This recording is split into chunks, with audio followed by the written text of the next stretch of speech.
ጾም ማለት መከልከል፣ መታቀብ፣ መሰብሰብ፣ መቆጠብ ማለት ነው። መከልከል፣ መታቀብ፣ መቆጠብ፣ መሰብሰብ ነው ጾም ማለት። ይሄ ቃል በቃል ሲፈታ ቃል በቃል ጾም የሚለው ግሱ ዝም ብሎ ሲፈታ ቃሉ እንዲህ ይፈታል።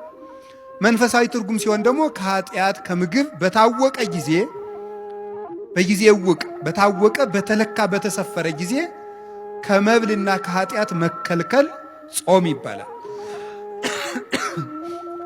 ለምንድነው ጾም የምንጾመው ነው? ጾም የሰው ልጅ የተፈጠረለት ዓላማ ነው። ይገርማችኋል የእግዚአብሔር ቤተሰቦች፣ ሰው የተፈጠረው ለመብልን አይደለም፣ የተፈጠረው ለጾም ነው። እና የምንጾመው ለምንድን ነው ካላችሁ ሰው ለመሆን ነው የምንጾመው። ሰው ለመሆን ነው የምንጾመው። ሰው የተፈጠረ ለጾም ነው። ኦሪት ዘፍጥረት ምዕራፍ 1 ቁጥር 26 ላይ እግዚአብሔርም በመጀመሪያ ሰማይና ምድርን ፈጠረ ይልና ምዕራፍ 1 ቁጥር 1 ላይ ምዕራፍ 1 ቁጥር 26 ላይ ምንድን ነው የሚለው? ንግበር ሰብአ በአርአያነ ወበአምሳሊነ፣ እግዚአብሔርም ሰውን በአርአያውና በአምሳላችን እንፍጠር አለ። በአምሳላችን እንፍጠር አለ ይላል። ታውቃላችሁ፣ ይሄን ጥቅሱን የማታውቁት ነው አይደለም። ሰውን በመልካችን በአርአያችን እንፍጠር አለ። እግዚአብሔርን መስለን የተፈጠር ነው። እግዚአብሔር ይበላል አይበላም? ምእመናን እስኪ ተናገሩ እንጂ ይበላል አይበላም? አይበላም። እናንተ ዝም ብትሉ እኔ መሰክርለታለሁ። ይበላል አይበላም? አይበላም። ሰው ደግሞ በማን መልክ ነው የተፈጠረው? በእግዚአብሔር መልክ ነው የተፈጠረው። ስለዚህ እግዚአብሔር አትብሉ የሚለን እግዚአብሔር እንደዚህ ብሎ እንደ ክፉ ዳኛ እንዲያርግ ብሎ አለቅነቱን ለማሳወቅ አምላክነቱን ለማሳወቅ እኛን መግዛቱን ለማሳወቅ አይደለም እንደዚያ የሚለን። እንደዚያ የሚለን ሰው በእግዚአብሔር አምሳል ስለተፈጠረ እግዚአብሔር ደግሞ የማይበላ የማይጠጣ ዘላለማዊ ሕያው ከምግብ ውጭ የሆነ በዘላለማዊ ባህሪ የሚኖር ስለሆነ ያንን በሱታፊ አምላክ በጸጋ እሱ በባህሪው ሕያው የሆነበትን መልክ ለኛ ስለሰጠን እግዚአብሔር በክብሩ የማይበላ እንደሆነ የሰው ልጅ ሲጾም የእግዚአብሔርን ክብር ይሳተፋል። እና ለምን ትጨነቃላችሁ? ጌታ ሆይ መቼ ነው የምታሳካልኝ? መቼ ነው የራሴ ጎጆ የሚኖረኝ? የራሴ መጠለያ የሚኖረኝ?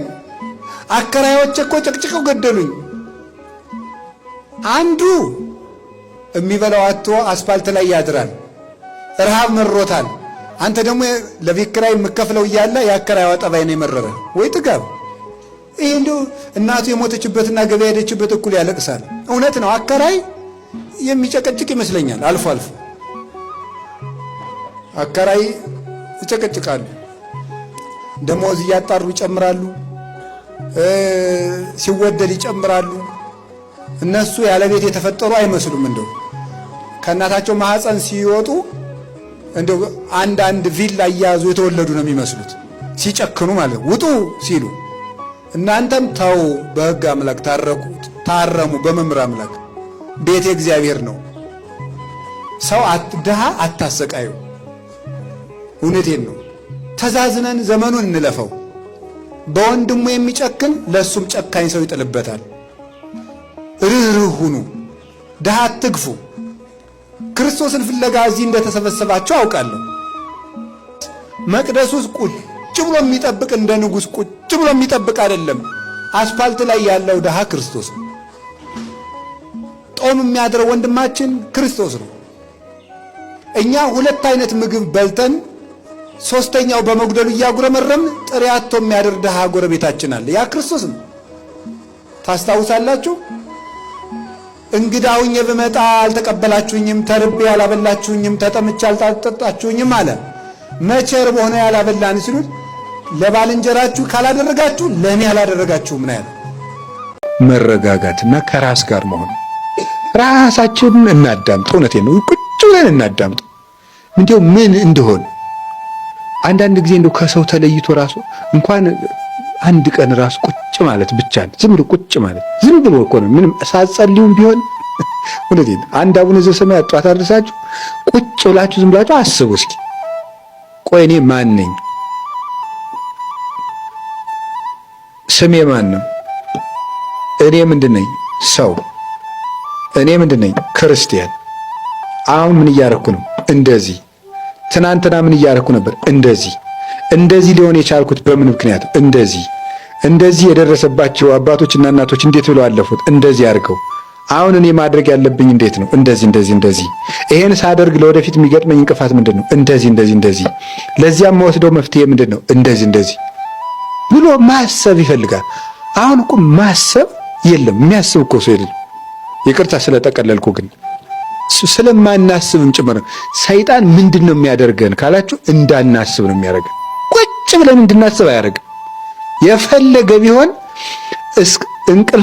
አይናችን በእንቅልፍ እስከምትከደንባት ቅጽበት ድረስ እንዳናስብ ነው የሚያደርገን።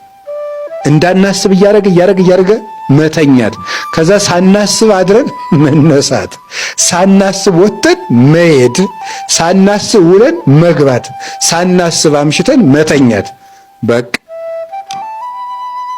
መዞር ማለት ነው። እንደዚህ እንዳይሆን እግዚአብሔር ጠርቶናል። የጠራ ለምንድን ነው ማለት እኔ ለምንድን ነው የጠራኝ? ለጵጵስና ነው ለክህነት ነው እንዳትሉ ደግሞ እኔ የጠራ ለምንድን ነው ካላችሁ መንግስቱን ሊያወርሰን ነው የጠራን። የሹመት ዲቁና ጵጵስና ቅስና አይደለም፣ መንግስቱን ሊያወርሰን ጠርቶናል።